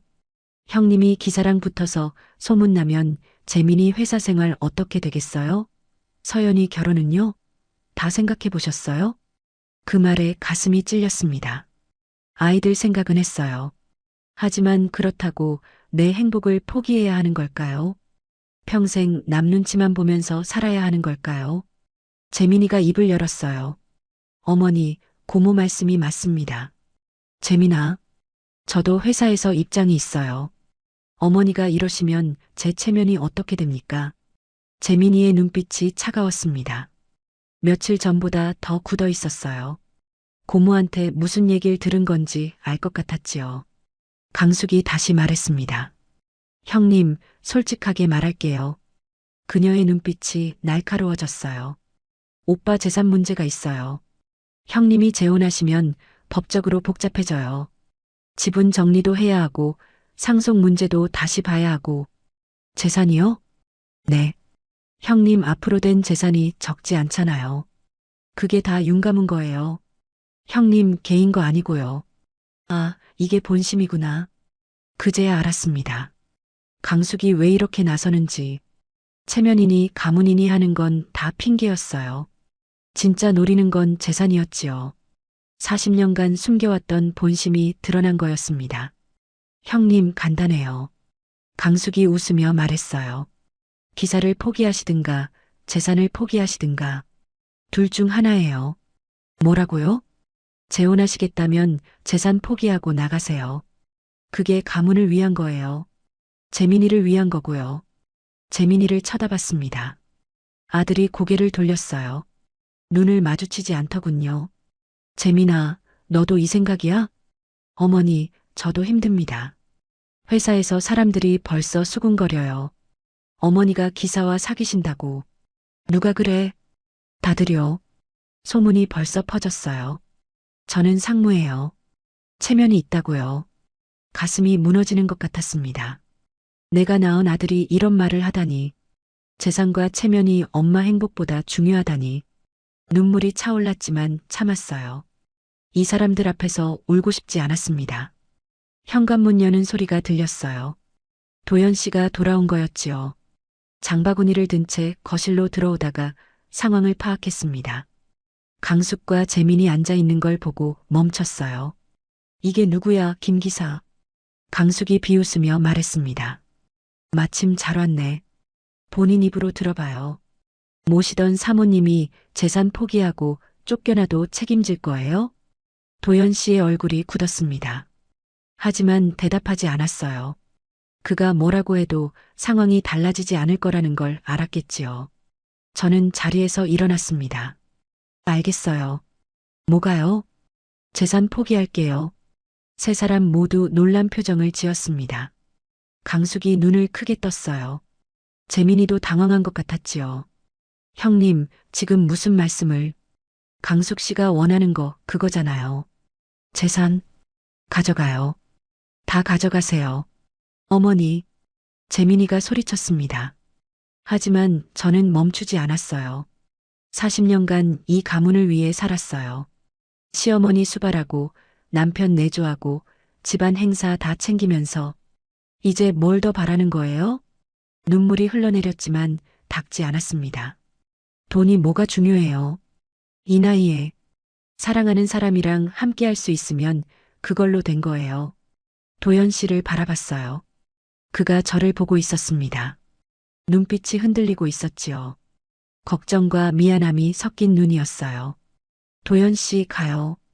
여기서 나가요. 정희 씨 잠깐. 괜찮아요. 나 결심했어요. 저는 그의 손을 잡았습니다. 그리고 강숙을 똑바로 쳐다봤어요. 강숙 씨, 변호사 연락처 줘요. 재산 포기 서류 쓸게요. 깔끔하게 정리해 줄 테니까 다신 날 찾지 마요. 강숙의 표정이 복잡하게 변했습니다. 이렇게 쉽게 포기할 줄 몰랐나 봐요. 오히려 당황한 것 같았지요. 형님, 진심이에요? 진심이에요. 평생 이 가문 눈치 보면서 살았는데 이제 좀 자유롭게 살래요. 재민이가 입을 열었어요. 어머니, 잠깐만요. 제가 너무 심하게 말했습니다. 다시 얘기해봐요. 늦었어, 재민아. 저는 고개를 저었습니다. 엄마가 행복해지겠다는데 돈 걱정이 먼저 나오는 아들이랑 무슨 얘기를 더 해? 시간이 필요하다면서 고모 데리고 와서 협박하는 게 네 방식이야? 재민이가 아무 말도 못했어요. 얼굴이 빨개졌지요. 창피한 건지 화난 건지 모르겠었습니다. 알고 싶지도 않았어요. 도연 씨 가요. 저는 도연 씨의 손을 이끌고 현관으로 향했습니다. 뒤에서 강숙 목소리가 들렸어요. 형님, 정말 이러실 거예요? 후회해도 돌아올 수 없어요. 대답하지 않았습니다. 신발을 신고 문을 열었어요. 밖으로 나서는 순간 차가운 바람이 볼에 닿았습니다. 하지만 마음은 이상하게 후련했어요. 40년간 묶여있던 게 풀리는 느낌이었지요. 도연 씨가 저를 부축하듯 잡아줬습니다. 정희 씨, 괜찮아요? 네, 괜찮아요. 저 때문에 이렇게 되어서 도연 씨 때문 아니에요. 내가 선택한 거예요. 그의 눈을 바라봤어요. 걱정이 가득한 눈이었습니다. 이 사람도 힘들겠구나. 저 때문에요. 도연 씨, 나 데려가줘요. 어디든. 제 집으로 갈까요? 좁고 낡았지만. 알겠어요. 도연 씨가 있는 곳이면 어디든 좋아요. 도연 씨가 차 문을 열어줬습니다. 타면서 뒤를 돌아봤어요. 저택이 보였지요. 40년간 살았던 집이었습니다. 이제 저 집에 다시 들어갈 일은 없을지도 몰라요. 하지만 슬프지 않았습니다. 차가 출발했어요. 창밖으로 익숙한 풍경이 스쳐 지나갔습니다. 1시간쯤 달렸을까요? 도연 씨의 집에 도착했어요. 오래된 빌라 3층이었습니다. 좁은 원룸이었지요. 좁아서 불편하실 거예요. 아니에요. 충분해요. 방 안으로 들어갔습니다. 정말 작았어요. 침대 하나, 책상 하나, 작은 부엌이 전부였지요. 하지만 깨끗하게 정돈되어 있었습니다. 군인 출신답게요. 저는 침대에 털썩 앉았어요. 갑자기 눈물이 쏟아졌습니다. 참고 참았던 것들이 터져나왔지요. 40년간 쌓인 서러움, 오늘 들은 모욕, 아들에 대한 실망. 다 섞여서 눈물이 됐습니다. 도연 씨가 옆에 앉았어요. 아무 말 없이 저를 안아줬습니다. 그 품이 따뜻했어요. 한참을 울었지요. 그가 등을 쓸어주며 기다려줬습니다. 눈물이 좀 잦아들었을 때 저는 고개를 들었어요. 도연 씨, 네. 나 잘한 거 맞죠? 네. 잘하셨어요. 후회 안 해도 되는 거죠? 네. 후회하지 마세요. 그의 눈빛이 진지했습니다. 저를 진심으로 걱정하는 눈이었어요. 이 사람이 있어서 버틸 수 있었습니다. 이 사람이 없었으면 무너졌을 거예요. 도연 씨, 고마워요. 제가 고마워요. 저를 위해 모든 걸 포기해 주셔서. 포기한 게 아니에요. 선택한 거예요. 도연 씨를요. 그 말을 하는 순간 그가 저를 끌어안았습니다. 강하게요. 심장 소리가 들렸어요. 빠르게 뛰고 있었지요. 이 사람도 떨리고 있구나. 정희 씨, 네. 사랑해요. 처음 듣는 말이었습니다. 며칠간 함께했지만 그 말은 안 했거든요. 가슴이 뜨거워졌어요. 나도요. 사랑해요, 도연 씨. 그의 입술이 제 입술에 닿았습니다. 오늘은 달랐어요. 저택에서와는 다른 키스였지요. 간절하고 뜨거웠습니다. 모든 걸 잃은 날, 하지만 가장 중요한 걸 얻은 날이었어요. 좁은 침대 위로 쓰러졌습니다. 도연 씨가 제 위에 있었어요. 눈이 마주쳤지요. 어둠 속에서 그의 눈빛이 빛나고 있었습니다. 정희 씨, 오늘은 제가 다 해줄게요. 네. 힘들었잖아요. 그냥 저한테 맡겨요. 그 말에 눈물이 또 났어요. 하지만 슬픔의 눈물이 아니었습니다. 이 사람이 고마워서요. 서로를 느꼈습니다. 저택의 넓은 침대와는 달랐어요. 좁은 원룸 침대였지요. 하지만 더 뜨거웠습니다. 더 간절했어요. 모든 걸 잃었기 때문일까요? 서로가 더 소중하게 느껴졌습니다. 도연 씨는 오늘 유난히 다정했어요. 천천히 조심스럽게 하지만 깊게 저를 위로하듯이 안아줬습니다. 눈물과 땀이 섞였어요. 어디까지가 슬픔이고 어디까지가 행복인지 모르겠었지요. 완전히 하나가 됐습니다. 좁은 방, 낡은 침대, 아무것도 없는 공간이었어요. 하지만 이 순간만큼은 세상에서 가장 행복한 곳이었습니다. 이 사람이 옆에 있으니까요. 밤새 함께 했어요. 한 번으로 끝나지 않았습니다. 서로가 서로를 확인하듯이요. 저는 이 사람 거다, 이 사람은 내 거다. 그걸 몸으로 확인하는 밤이었지요. 끝이 없었습니다. 도연 씨의 체력은 오늘도 대단했어요. 아니, 오늘은 더 대단했습니다. 마치 저를 지키겠다는 듯이 강했지요. 54세라는 나이가 믿기지 않았어요. 새벽녘이야 잠이 들었습니다. 그의 품에 안겨서요. 땀에 젖은 몸이었지만 행복했어요. 좁은 침대라 더 밀착됐지요. 오히려 좋았습니다. 이 사람의 온기가 온몸으로 느껴졌으니까요. 모든 걸 잃은 밤이었어요. 하지만 가장 소중한 걸 확인한 밤이기도 했습니다. 재산도 저택도 가문도 없어졌지요. 하지만 이 사람이 있었어요. 그걸로 충분했습니다. 창밖으로 새벽빛이 스며들었어요. 저는 도연 씨의 숨소리를 들으며 생각했습니다. 내일부터 어떻게 살지 모르겠어요. 돈도 없고 갈 곳도 없고 하지만 이상하게 무섭지 않았습니다. 이 사람이 옆에 있으니까요. 그것만으로 충분했습니다. 며칠이 흘렀습니다. 좁은 원룸에서의 생활이 시작됐어요. 처음엔 불편했지요. 저택에서 살다가 10평 남짓한 방에서 지내려니 적응이 안 됐습니다. 하지만 도연 씨가 있으니 견딜만 했어요. 아침마다 그가 밥을 차렸습니다. 작은 가스레인지에서 계란을 부치고 작은 밥솥에서 밥을 지었지요.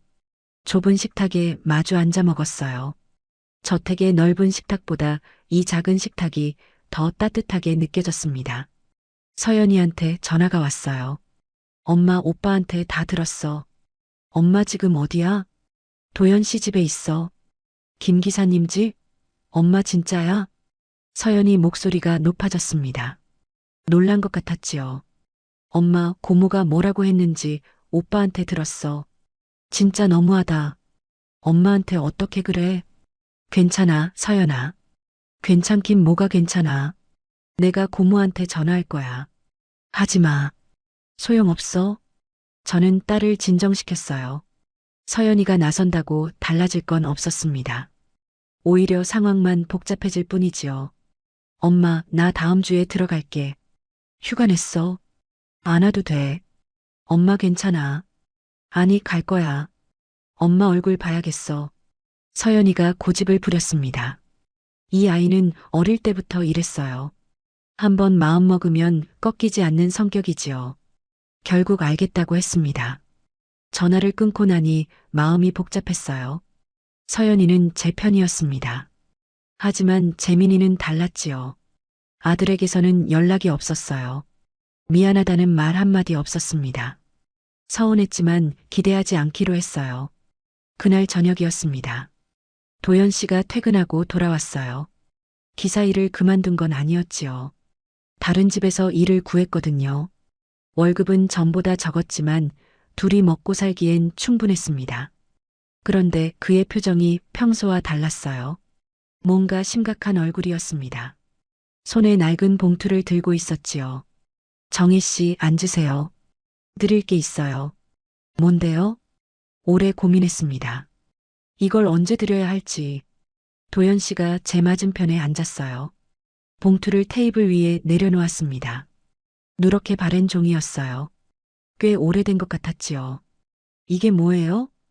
회장님이 남기신 겁니다. 태준 씨가요? 심장이 쿵 내려앉았습니다.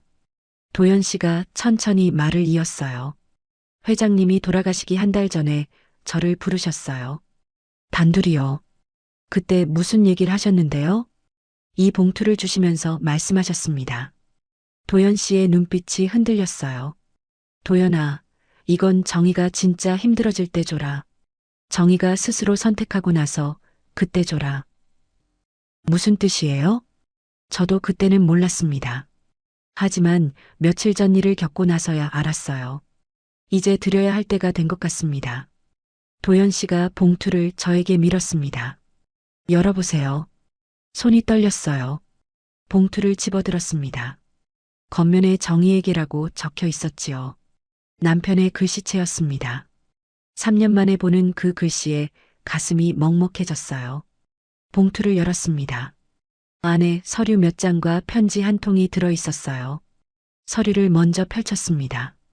법률 용어가 빼곡했지요. 공증 도장이 찍혀 있었어요. 이건 유언장이에요? 네. 공증된 유언장입니다. 눈이 떨렸습니다. 글자를 따라 읽었어요. 본인 윤태주는 다음과 같이 유언한다. 첫째, 본인 소유의 모든 부동산 및 금융재산은 배우자 최정희에게 상속한다. 둘째, 본인이 보유한 그룹 지분 전량은 배우자 최정희에게 상속한다. 셋째, 자녀 윤재민과 윤서연에게는 각각 별도로 지정한 현금을 상속한다. 넷째, 본 유언장은 공증을 통해 법적 효력을 가지며 이후 어떠한 유언장도 본 유언장을 대체할 수 없다. 읽고 또 읽었습니다. 강숙이 뭐라고 했지요? 재혼하면 재산 문제가 복잡해진다고, 법적으로 어려워진다고, 그래서 재산 포기하고 나가라고. 다 거짓말이었어요. 남편이 이미 유언장으로 다 정해놨던 거예요. 공증까지 받아서요. 강숙은 그걸 알면서 저한테 거짓말을 한 거였습니다. 회장님은 꼼꼼한 분이셨어요. 도연 씨가 말했어요. 돌아가시기 전에 변호사를 여러 번 만나셨더라고요. 저도 몰랐는데 나중에 알게 됐습니다. 모든 경우의 수를 대비해 두신 거예요. 강숙 씨가 한 말 다 거짓말이었네요. 네. 법적으로 정희 씨 재산입니다. 고모님이 뭐라고 하든 상관없어요. 분노가 치밀었습니다. 40년간 신우이한테 당했어요. 무시당하고 깔보이고, 그런데 마지막까지 거짓말로 저를 속이려 했다니. 편지를 펼쳤습니다. 정희에게라고 적힌 편지였지요. 정희에게. 이 편지를 읽고 있다면 당신이 힘든 시간을 보내고 있다는 뜻이겠지. 미안해. 나는 좋은 남편이 아니었어. 늘 바쁘다는 핑계로 당신을 외롭게 했지. 40년간 당신이 얼마나 참고 살았는지 나는 알고 있었어. 알면서도 아무것도 못해줬어. 그게 미안해. 내가 죽고 나면 강숙이가 어떻게 나올지 걱정이야. 그 애는 어릴 때부터 욕심이 많았거든. 당신한테 이래라 저래라 할 거야. 재산 얘기를 꺼낼 수도 있어. 그래서 유언장을 남겨. 당신이 뭐라든 안 하든 재산은 당신 거야. 법적으로 아무도 손댈 수 없게 해뒀어. 강숙이가 뭐라고 해도 신경 쓰지 마.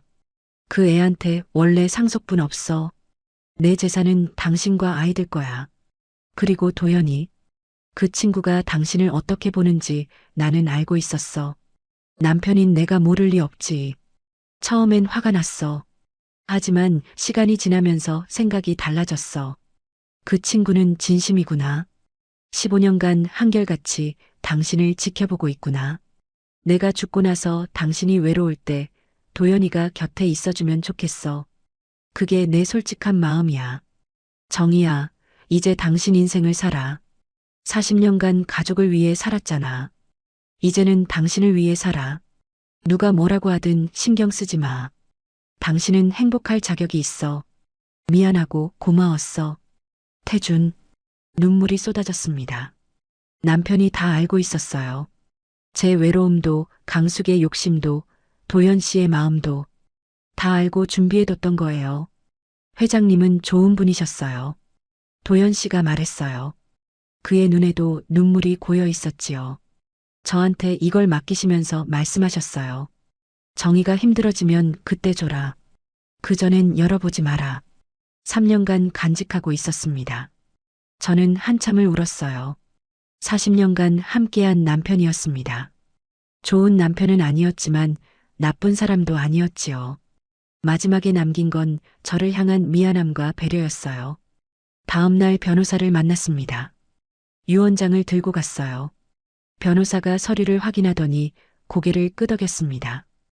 공증이 제대로 되어 있네요. 법적으로 완벽합니다. 문제 없는 거 맞죠? 네. 유언장에 명시되어 있으니까요. 누가 뭐라고 해도 사모님 재산입니다. 신우이가 재산 포기하라고 했는데요. 변호사가 어이없다는 표정을 지었어요. 권한이 없는 분이에요. 유언장에 신우이분 상속분은 없습니다. 법정 상속으로 봐도 배우자와 자녀가 있으면 형제자매는 상속권이 없고요. 그럼 그분이 한 말이 다 거짓말이었네요. 그렇죠. 법적 근거가 전혀 없는 협박입니다. 분노와 허탈함이 동시에 밀려왔습니다. 40년간 저를 무시하더니 마지막까지 거짓말로 속이려 했다니. 하지만 동시에 후련하기도 했어요. 이제 더 이상 당하지 않아도 된다는 사실이요. 변호사가 강숙에게 공식 통보를 보냈습니다. 며칠 후 전화가 왔어요. 강숙이었습니다. 형님, 이게 무슨 일이에요? 무슨 일이에요, 강숙 씨? 변호사한테 연락 받았어요. 오빠가 유언장을 따로 남겼다면서요? 네. 3년 전에 공증까지 받아두셨더라고요. 전화기 너머로 강숙이 숨을 삼키는 소리가 들렸어요. 저한테 재혼하면 재산 못 받는다고 했잖아요. 법적으로 복잡해진다고요. 그건 제가 다 거짓말이었네요. 제 목소리가 차가워졌습니다. 유언장에 떡하니 적혀 있더라고요. 강숙 씨는 원래 상속분도 없었고요. 강숙이 아무 말도 못했어요. 40년간 저 무시하고 깔봤잖아요. 시집 온 첫날부터 집안에 안 어울린다고 했잖아요. 마지막까지 거짓말로 저 내쫓으려고 했고요. 형님, 그게 아니라. 됐어요. 다 끝났어요. 저는 숨을 고르고 말했습니다. 다신 연락하지 마세요. 필요한 일 있으면 변호사 통해서 하고요. 형님, 전화를 끊었습니다. 손이 떨렸지만 후련했어요. 40년간 참아왔던 게 한꺼번에 풀리는 기분이었지요. 재민이한테서도 연락이 왔습니다. 어머니, 응, 아버지 유언장 얘기 들었습니다. 고모가 한 말이 다 거짓말이었다면서요. 목소리가 작아져 있었어요. 제가 잘못했습니다. 고모 말만 믿고 어머니한테 그렇게 했어요. 확인도 안 해보고. 그래, 죄송합니다. 진심으로요. 재민이가 사과했습니다. 하지만 바로 용서가 되진 않았어요. 재민아, 엄마가 시간이 좀 필요해. 네, 알겠습니다. 고모 말 듣고 엄마한테 재산 포기하라고 한 거 쉽게 잊히지 않아. 하지만 시간을 줘. 감사합니다, 어머니. 전화를 끊고 나니 눈물이 났어요. 아들이에요. 미워해도 끝까지 미워할 수 없는 사람이지요. 언젠가는 용서하게 되겠지요. 하지만 지금은 아니었습니다. 일주일 후 저택으로 돌아왔습니다. 도연 씨와 함께요. 현관문을 열고 들어서니 익숙한 냄새가 났어요. 40년간 살았던 집. 하지만 느낌이 달랐습니다. 이제 이 집은 진짜 제 집이었어요. 눈치 볼 사람도 간섭할 사람도 없었지요. 도연 씨, 이제부터 여기서 같이 살아요. 제가요? 여기서요? 네. 기사로 말고요. 내 사람으로. 도연 씨의 눈이 커졌습니다. 제가 그의 손을 잡았어요. 정희 씨, 이제 당당하게 살아요. 숨지 말고요. 그가 저를 안았습니다. 강하게요. 심장 소리가 들렸어요. 빠르게 뛰고 있었지요. 사랑해요, 정희 씨. 나도요, 도연 씨. 그날 밤 오랜만에 저택 침실에서 잤습니다. 넓은 침대가 낯설었어요. 원룸의 좁은 침대가 오히려 익숙해졌거든요. 하지만 도연 씨가 옆에 있으니 괜찮았습니다. 도연 씨, 네, 고마워요. 끝까지 곁에 있어줘서. 제가 고마워요. 저를 선택해 주셔서. 그가 저를 안았습니다. 따뜻했어요. 이 온기가 이제 매일 곁에 있을 거라고 생각하니 가슴이 벅찼습니다. 서로를 느꼈어요. 오늘은 서두르지 않았습니다. 천천히 조심스럽게 서로를 확인하듯이요. 모든 게 끝나고 새로운 시작을 앞둔 밤이었지요. 완전히 하나가 됐습니다. 원룸에서와는 달랐어요. 여유가 있었지요. 넓은 침대에서 천천히 서로를 느꼈습니다. 급할 게 없었어요. 이제 우리에겐 시간이 있으니까요. 밤새 함께 했어요. 도연 씨는 오늘도 지칠 줄 몰랐습니다. 하지만 오늘은 격렬함보다 다정함이 앞섰어요. 서로를 아끼듯이 소중히 다루듯이 그게 더 좋았습니다. 창밖으로 달빛이 들어왔어요. 그 빛 아래서 도연 씨의 얼굴이 보였습니다. 15년간 봐온 얼굴인데 오늘따라 유난히 평온해 보였어요. 도연 씨, 앞으로 어떻게 될까요? 모르겠어요. 하지만 함께라면 괜찮을 것 같아요. 나도 그렇게 생각해요. 그의 품에 안겨 눈을 감았습니다. 62년을 살았어요. 그중 40년은 남을 위해 살았지요. 시어머니를 위해, 남편을 위해, 아이들을 위해. 한 번도 제 인생을 산 적이 없었습니다. 하지만 이제는 달라요. 이제부터는 저를 위해 살 거예요.